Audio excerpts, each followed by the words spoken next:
I'm Mrs. B. I'm with the Sea Turtle Preservation Society, and I'm going to read a wonderful book about turtles today.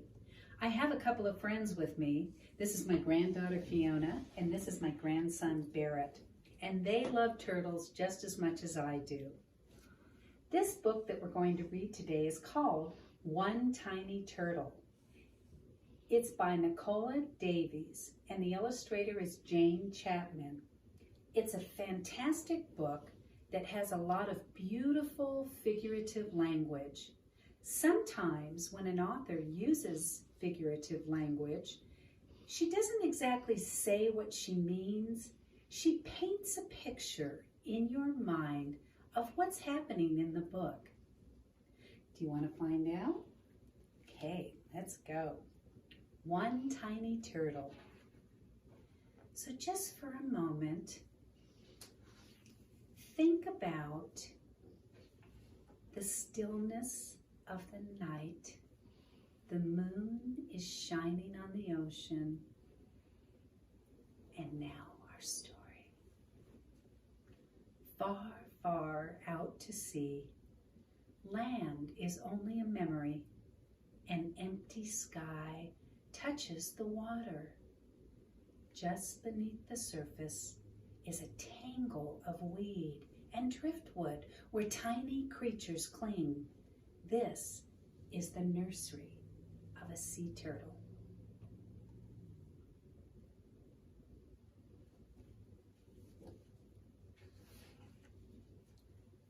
Passing in a boat, you might not notice the turtle, not much bigger than a bottle top. She hides in the green shadows. She's a baby, so her shell is soft as old leather. Just a little fish bite could rip it open, but the turtle is safe in her world of weed and snaps her beak on tiny crabs and shrimps. See the little shrimpies? Beautiful illustrations.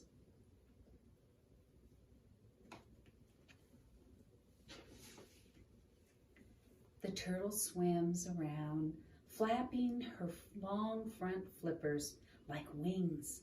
She is flying underwater. She pokes her nostrils through the silver surface to take a quick breath, so fast, blink, and you miss it. Then she's gone, diving down into her secret life again. You'll notice in this book, there's some other special words on the side. These are facts about loggerhead turtles. And if you'd like to read more, I'm going to tell you where to find this book at the end. For 3 or 4 years, maybe more, the turtle rides out the storms and floats through the hot calms. Steadily, she outgrows her nursery. Nobody sees her leave, but when you look for her, she has vanished all the same.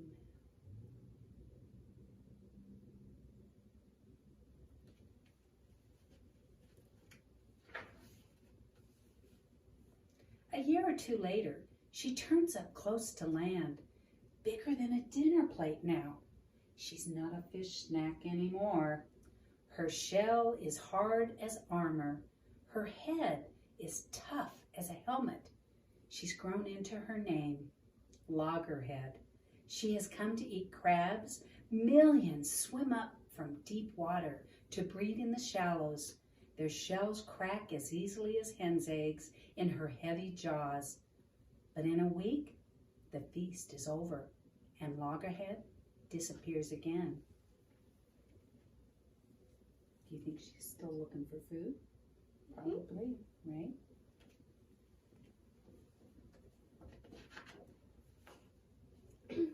Loggerhead wanders far and wide in search of food.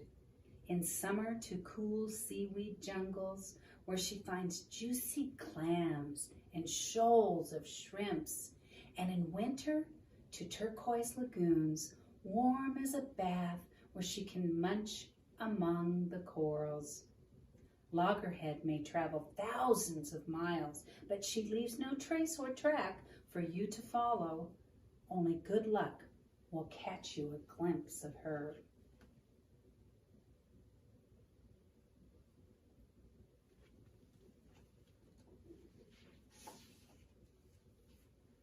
For 30 years, you might not find her. Then, one summer night, she arrives on the beach where she was born.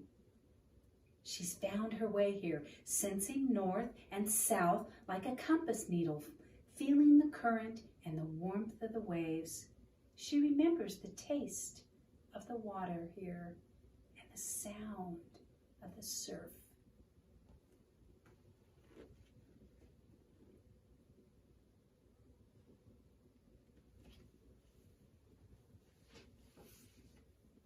Loggerhead has grown in her wandering years.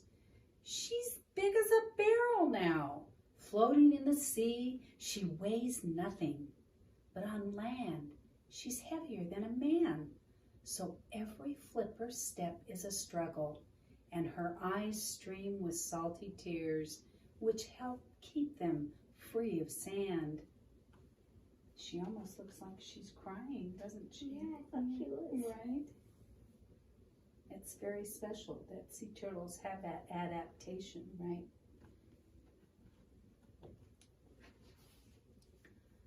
Loggerhead makes her nest where the sea won't reach. Scooping carefully with her hind flippers, she makes a steep, deep hole.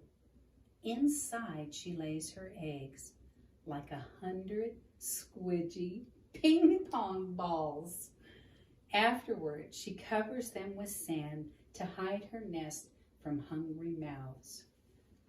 So if you didn't know what an egg looks like, a turtle egg, you could think of a ping pong. Why do they have those little lines? What little lines? Oh, that's from some of the juices from her body that help the eggs slide out of her body when she's putting them into the nest.